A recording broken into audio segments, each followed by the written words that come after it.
চেয়ারে চেপে বক্তব্য রাখলেন, যেমনি জিতে গেলেন দিদি সোজা পথে হাঁটলেন, সিদ্ধারা উঁচু।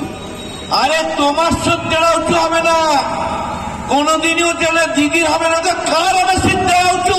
মুখ্যমন্ত্রী মমতা ব্যানার্জি মানুষের ভালোবাসায় আশীর্বাদ, নেকা নেকা কথা।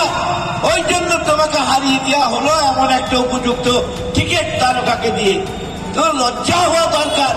গোপনে সিপিএম, গোপনে বিজেপি, আর টিভির উপরে বড় বড় কথা। আমি অধীর চৌধুরী, তোমাকে দল পুছে না বলেই দিয়েছিল দরজা খোলা আছে বেরিয়ে যাও।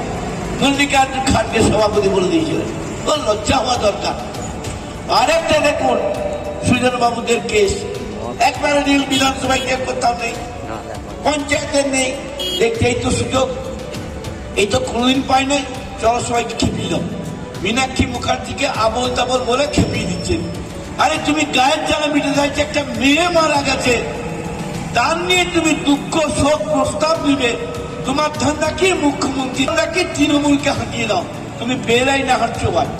আমরা মমতা ব্যানার্জির সৈনিক। গার্ধর দিকে আমরা সম্মান দিই না, গাঁড়োর দিকে সম্মান দিই না, হাফের দিকে সম্মান দিই না।